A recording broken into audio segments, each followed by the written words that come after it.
जय हिंद साथियों, नमस्कार। परमजा क्लासेज के ऑनलाइन प्लेटफॉर्म पर मैं अरविंद सिंह एक बार अपने आप सभी का हार्दिक अभिनंदन और स्वागत करता हूं। साथियों, हम बात कर रहे थे भाषा पर और अभिव्यक्ति के आधार पर हमने भाषा के अंग पढ़े थे दो। कितने पढ़े थे? दो। एक थी मौखिक भाषा और दूसरी थी लिखित भाषा। लिखित भाषा का जो सबसे छोटा अंग था, या कहें कि लिखित सबसे छोटा पक्ष था, वो था वर्ण। क्या था? वर्ण। हमारा जो अध्ययन बिंदु है वो है वर्ण विचार। हम विचार कर रहे थे वर्णों पर, और वर्ण विचार पर यदि बात की जाए दोस्तों, इस शब्द से ही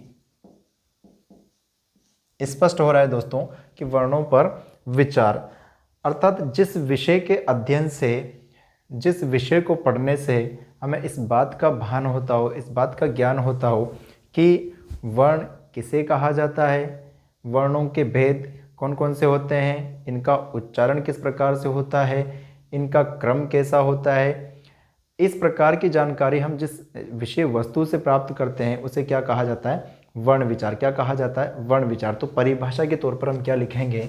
परिभाषा के तौर पर हम लिखेंगे, किसकी परिभाषा दोस्तों? ये वर्णों की, विचार की। जिसको पढ़ने से हमें यह भान या ज्ञान होता है कि वर्णों के भेद कितने हैं, इनका उच्चारण किस प्रकार से होना चाहिए, इनकी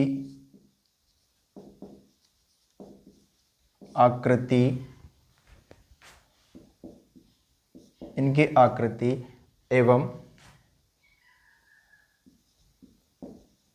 इनके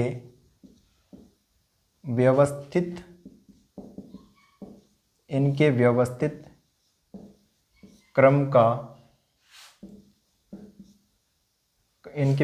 क्रम का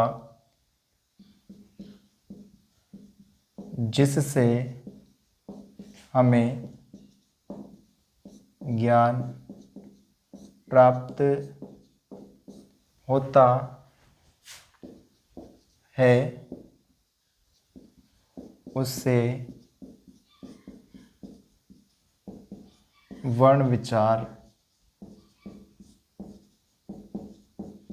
वर्ण विचार कहा जाता है। क्या कहा जाता है दोस्तों? उसे वर्ण विचार कहा जाता है। जिस विषय वस्तु को पढ़ने से हमें ये ज्ञान हो जाए, ये भान हो जाए कि वर्णों के भेद कौन कौन से होते हैं, इनका उच्चारण किस प्रकार से होता है। देखिएगा दोस्तों, हमारी जो हिंदी वर्णमाला है उसमें 52 वर्ण है। उन 52 वर्णों का जब हम उच्चारण करते हैं तो एक उच्चारण अवयव दूसरे उच्चारण अवयव को स्पर्श करता है। कुछ वर्ण ऐसे हैं कि जिनमें कहीं पर भी स्पर्श नहीं होता है। तो इस बात की जिस विषय वस्तु के द्वारा व्याख्या की जाती है और इनकी आकृति एवं इनके व्यवस्थित क्रम का जिसके द्वारा हमें ज्ञान प्राप्त होता है, उसे व्याकरण में क्या कहा जाता है? उसे व्याकरण में वर्ण विचार कहा जाता है। क्या कहा जाता है दोस्तों? वर्ण विचार कहा जाता है। अब देखिएगा, हमारी हिंदी वर्णमाला में कौन कौन से वर्ण होते हैं? कौन कौन से वर्ण होते हैं दोस्तों? तो हिंदी वर्णमाला में 2 प्रकार के वर्ण होते हैं। कौन कौन से होते हैं दोस्तों? एक होते हैं स्वर और एक होते हैं व्यंजन। क्या होते हैं दोस्तों? एक होते हैं स्वर, एक होते हैं व्यंजन, और एक अलग श्रेणी है दोस्तों, एक हम अयोगवाह भी पढ़ते हैं। इन अयोगवाह वर्णों को हम स्वरों के साथ पढ़ते हैं। तो वर्णमाला में कितने वर्ण देखने को मिलेंगे? स्वर, व्यंजन और अयोगवाह। स्वर किसे कहेंगे, व्यंजन किसे कहेंगे, अयोगवाह किसे कहेंगे? तो स्वर वो ध्वनियाँ होती है दोस्तों जिनके उच्चारण में हमें किसी अन्य वर्ण का सहयोग नहीं लेना पड़ता हो। इनके उच्चारण में हमें किसी बाधा का सामना नहीं करना पड़ता हो। हम कह सकते हैं कि स्वर ध्वनियाँ स्व आश्रित होती है, अपने आप पर निर्भर होती है। ऐसी ध्वनियों को क्या कहा जाता है? स्वर कहा जाता है। क्या कहा जाता है? स्वर कहा जाता है। उसी के साथ व्यंजन किसे कहेंगे? तो व्यंजन वो ध्वनियाँ जो परतंत्र होती है, स्वरों की सहायता से बोली जाती है। किसकी सहायता से बोली जाती है दोस्तों? स्वरों की सहायता से बोली जाती है। ऐसी ध्वनियों को क्या कहा जाएगा? व्यंजन कहा जाएगा। क्या कहा जाएगा? व्यंजन कहा जाएगा। अयोग वा किसे कहेंगे दोस्तों? तो देखिएगा इसमें 3 शब्द है, अ, योग और वा, अर्थात ऐसी ध्वनियाँ जो स्वरों और व्यंजनों के योग को वहन नहीं करती है, उन्हें क्या कहा जाता है? अयोग वा कहा जाता है। क्या कहा जाता है? अयोग वा कहा जाता है। और इनकी संख्या भी कितनी है दोस्तों? 2। कितनी है दोस्तों? अंग और अ है। तो इस प्रकार से हमारी वर्णमाला में हम 3 प्रकार के वर्ण पढ़ते हैं, स्वर, व्यंजन और अयोगवा। तो सबसे पहले हमारा जो अध्ययन बिंदु है वो रहेगा दोस्तों स्वर। क्या रहेगा? स्वर। तो आइएगा हम अब बढ़ते हैं स्वरों की ओर। हम बात कर रहे थे स्वरों पर। किस पे बात कर रहे थे? स्वरों पर। स्वर किसे कहेंगे? किसे कहेंगे दोस्तों स्वर? स्वर वह ध्वनियाँ होती है जिनका उच्चारण स्वतंत्र रूप से होता हो। कैसे? देखिएगा, जब हम किसी वर्ण का उच्चारण करते हैं तो हमारा जो वाक यंत्र है, हमारे जो वाक अवयव है, वो वाक अवयव एक वाक या अवयव या कहें कि एक उच्चारण स्थान दूसरे उच्चारण स्थान को स्पर्श करता है। देखिएगा, बोलिएगा क। क्या दोस्तों? क। बोलिए, क बोलने में हमारे कंठ से एक दूसरे को स्पर्श कर रहा है। बोलिएगा च। च हमारी जिह्वा ऊपर तालु को स्पर्श कर रही है। च। ट जैसे हम ट बोलेंगे तो हमारी जिह्वा मुर्दा को स्पर्श कर रही है। तो हम ये कह सकते हैं कि भाई जो स्वर है, अब इसी के साथ साथ हम स्वर बोलेंगे अ, आ, ई, उ, री, ए, आई, ओ, औ। देखिएगा दोस्तों, व्यंजनों को बोलने में और स्वरों को बोलने में क्या हुआ कि व्यंजनों का उच्चारण करते समय हमारी जिह्वा कहीं ना कहीं किसी उच्चारण स्थान को स्पर्श कर रही थी, जबकि स्वरों में हमें हमारे मुख विवर से जो हमारे श्वसन तंत्र से जो वायु आई है वो हमारे मुख विवर के माध्यम से अबाध रूप से बाहर निकल गई है। इसे कहीं से कहीं तक संघर्ष का सामना नहीं करना पड़ा और हम कह सकते हैं कि यह स्वतंत्र रूप से उच्चारित हुई है। तो क्या परिभाषा बन सकती है दोस्तों? क्या परिभाषा बनेगी स्वरों की? क्या परिभाषा बनेगी? वह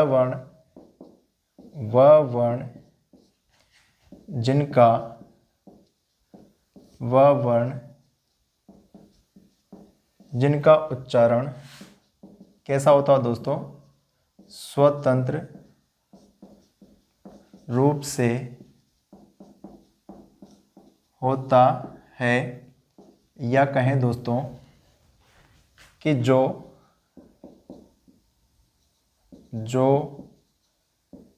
अबाध रूप से बोली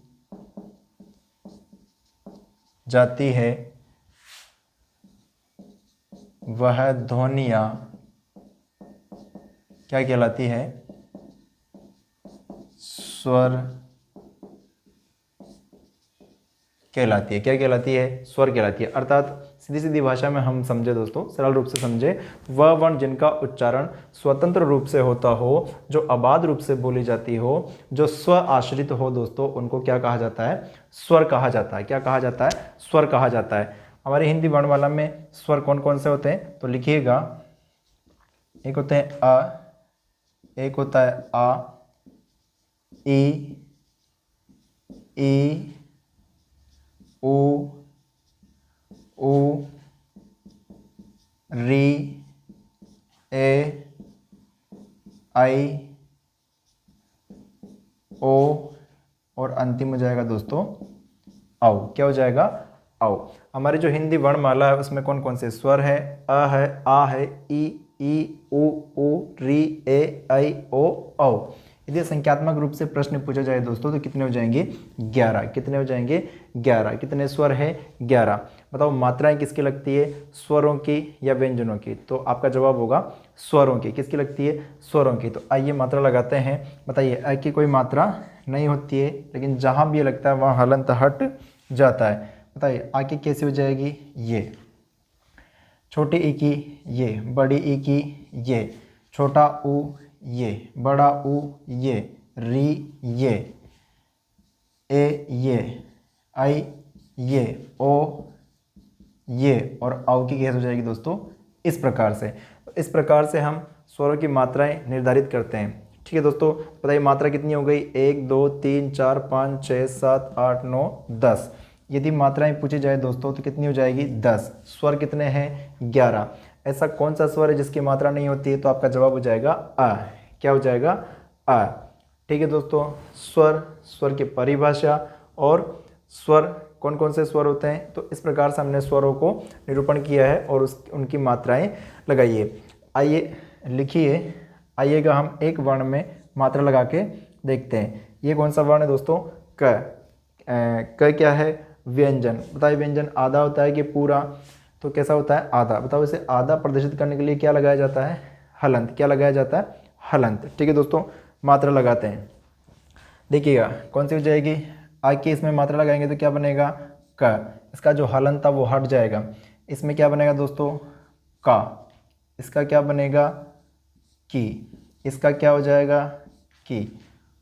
इसका कु और ये हो जाएगा कु। ये क्री, ये क्या हो जाएगा, के। ये क्या हो जाएगा, कई। और ये क्या हो जाएगा दोस्तों, को। और अंतिम हो जाएगा हमारा कौ। तो इस प्रकार से हम किसी भी व्यंजन पर जब इन स्वरों की मात्राएं लगाते हैं तो उस व्यंजन का उच्चारण भी बदल जाता है। क्या होता है दोस्तों, उच्चारण भी बदल जाता है और उसका स्वरूप भी इस प्रकार का बन जाता है। व्यंजन अपने आप में अधूरा होता है। अधूरा प्रदर्शित करने के लिए क्या लगाई जाती है, हलंत लगाया जाता है। इसके नीचे तिरछी रेखा खींची जाती है और इन स्वरों की इसमें क्या लग जाती है, मात्रा। जैसे ही किसी व्यंजन में इन स्वरों की मात्राएं लगती है, इनका उच्चारण क्या हो जाता है, बदल जाता है। क्या होता है दोस्तों, इनका उच्चारण बदल जाता है। ठीक है साथियों, तो ये थे हमारे स्वर और स्वरों की